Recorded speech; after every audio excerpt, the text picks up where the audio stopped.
Hello, this is the luckiest maths teacher in the world, and our final topic in shapes is finding the angle sums in triangles and quadrilaterals. Note, you'll only have to do it in these two shapes.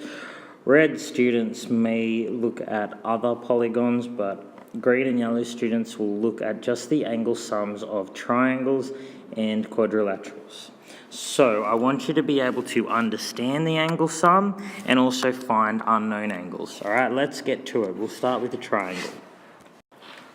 So let's look at this triangle here. There's nothing special about it. It's not isosceles, it's not equilateral, it's just some random triangle. Now, we can draw parallel lines. So one of the lines goes through the base of the triangle and the other goes through the apex or the point of the triangle. So they're parallel. Now, remember from way back when we did angles that this angle here and this angle here, they're parallel because they're alternate. They're crossed by this line here, which is a transversal. Okay? So that's why x is written in two places. Those two green angles are equal. Similarly, the two yellow angles are equal. This angle here, y, and this angle here, y, are equal because they're also alternate. What we know, however, is that if we just look at this area here, x plus y plus z, if we add up those three angles, because they're all in a straight line, they're supplementary, they add to 180 degrees. But z plus x plus y is the same thing here. So this angle, and this angle must also add up to 180 degrees. So what that means is the angle sum of a triangle is 180 degrees. Another way to say that is the interior angles, so the angles inside a triangle, add up to 180 degrees. It doesn't matter how weird the triangle looks, if it's some weird triangle like that, or if it's a beautiful equilateral triangle, it doesn't matter. In any triangle, the angles add up to 180 degrees because the reasoning I went through will hold for any triangle. So we can use that to find unknown angles in a triangle very easily. So let's look at this triangle here, and let's say we're asked to find the angle at C. So find C. So that would be this angle here, the third one we don't know. Well, it's really easy. We know that C plus the 120 degree angle plus the 34 degree angle must equal 180 degrees. We know that because the angle sum of any triangle, no matter how big or small, is 180 degrees. Now 120 plus 34 gives you 154. So C, whatever it is, when added to 154 gives 180. So we're just thinking, so we've got 20 plus 34 gives us 154. How much more do I need to get to 180? The answer is, of course, that C equals 180 minus 154, which is 26 degrees, okay? As for sufficient working, you could just write this, C equals 180 minus 34 minus 120 equals 26. This here is sufficient working. It'll get you all the marks in a test. All right, let's look at the exterior angles of a triangle. So we've talked about the interior angles inside. Let's look at one outside. So look at this triangle that I've just put here. Now, notice that all the angles inside, x plus y plus whatever this angle here is in blue, must add up to 180, okay? But what I know is that z plus the angle in blue, so this angle in blue plus z here, they must add up to 180, right? Because they're supplementary. So, because z and this angle here add up to 180, because this angle plus x plus y equal 180 as well, we have them equaling the same thing.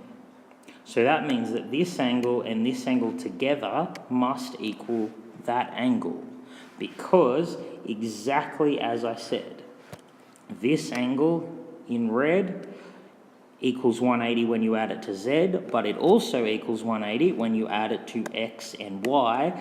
The reason for that is the angles inside a triangle add up to 180. Now, Z is called an exterior angle, because it's outside the triangle. So the rule here is that z equals x plus y. What that's saying is the exterior angle of a triangle is equal to the sum of the two opposite interior angles. So z equals x plus y. Okay, so let's do a problem related to this.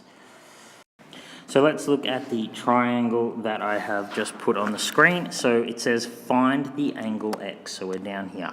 So I just told you that the exterior angle is equal to the sum of the two opposite interior angles. So not including the one next to it, the two opposite ones. So here x would simply be 60 plus 50, which equals 110, okay? So I think we're really good with triangles. Now we're going to look at quadrilaterals. So remember, a quadrilateral is any four-sided shape.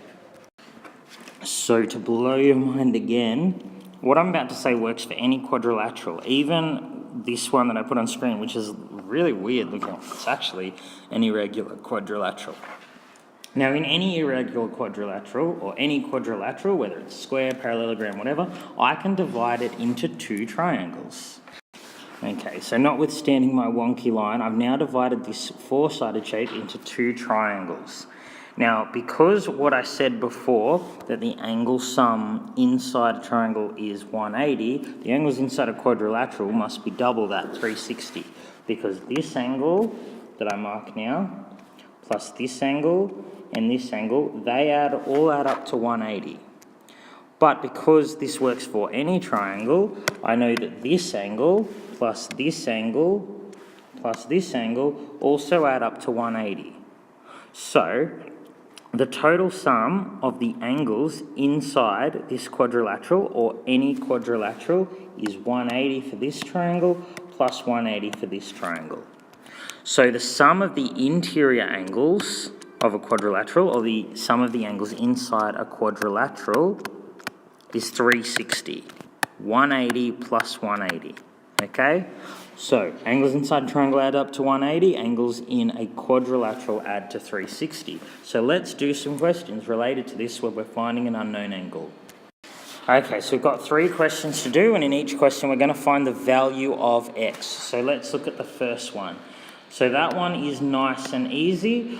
All of those 4 angles have to add up to 360. So x will just be 360 minus 96 minus 70 minus 109. Okay, so 96 plus 109 is 205. Add 70, you get 275. There is 85 degrees left over. So x must be 85 degrees. For the second one, it's a little bit different because it has an exterior angle.